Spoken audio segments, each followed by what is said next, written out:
بسم اللہ الرحمن الرحیم۔ معروف صحافی اور کالم نگار مظہر عباس اپنے ایک کالم میں کہتے ہیں کہ جب پیپلز پارٹی کے بانی سابق وزیر اعظم ذوالفقار علی بھٹو ماشاء اللہ کے کچھ عرصے بعد ضمانت پر رہا ہوئے تو جنرل ضیاء الحق کو اندازہ ہوا کہ ان کو رہا کرنا کتنا خطرناک ثابت ہو سکتا ہے۔ چنانچہ سب سے پہلے انہوں نے بھٹو کے قریبی لوگوں کو اپنے ساتھ ملایا اور پھر بھٹو کی پھانسی تک پیپلز پارٹی کی سینٹرل کمیٹی نے احتجاج کی کوئی کال نہیں دی۔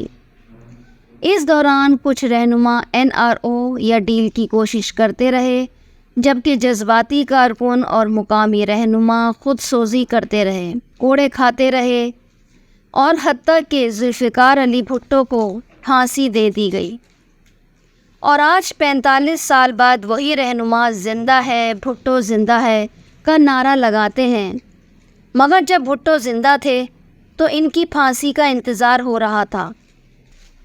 بھٹو نے اپنی آخری ملاقات میں اپنی اہلیہ اور بیٹی کو خبردار کر دیا تھا کہ کن لوگوں پر اعتبار کیا جا سکتا ہے اور کن سے دور رہنا ہے۔ مظہر عباس کہتے ہیں کہ بھٹو سیاست کے طالب علم تھے اور کم عمری میں غالباً 32 سال کی عمر میں اقتدار کی ذمہ داریاں سنبھال چکے تھے۔ ان کی بیٹی بے نظیر بھٹو کی سیاست کا آغاز ماشاء اللہ کی مخالفت سے ہوا اور انہوں نے اپنے والد کو پھانسی پر چڑھتے دیکھا، طویل جلا وطنی دیکھی، لیکن پھر واپسی پر تاریخی استقبال اور الیکشن میں کامیابی ملی، مگر اقتدار شرائط کے تحت دیا گیا۔ ان شرائط میں افغان پالیسی کا تسلسل اور مخصوص وزارتیں شامل تھیں۔ اس سب کے باوجود وہ آخر میں شہید کر دی گئی۔ سابق وزیر اعظم نواز شریف کی سیاست میں انٹری بھی بھٹو کی سیاست کے خاتمے کے لیے ہوئی۔ سابق وزیر اعظم میاں نواز شریف کی انٹری سیاست میں بھٹو کی سیاست کے خاتمے کے لیے کی گئی تھی، خاص طور پر پنجاب میں، جس میں وہ طرز سیاست بھی اپنایا گیا جس کے بغیر شاید ایک غیر سیاسی بزنس سے تعلق رکھنے والے میاں صاحب کو مقبولیت نہیں مل سکتی تھی، یعنی ایک لسانی نعرہ، جاگ پنجابی جاگ تیری پگ نو لگ گیا داغ۔ پھر ہم نے میاں صاحب کا عروج بھی دیکھا اور 2/3 اکثریت کے باوجود اقتدار سے بے دخلی بھی، اور پھر عمر قید اور اس سزا میں اضافے کی اپیل بھی دائر ہوئی۔ اس دوران ان کے کچھ رہنماؤں کا طرز عمل بھی کم و بیش وہی رہا جو بھٹو کی پھانسی کے وقت PPP کے رہنماؤں کا تھا۔ پھر مساق جمہوریت میں سیاستدانوں کی راہ میں رکاوٹوں کو ہٹانے کے لیے اصول طے کیے گئے، لیکن 2008 سے 2024 تک وہی قوتیں مزید مضبوط ہو گئیں۔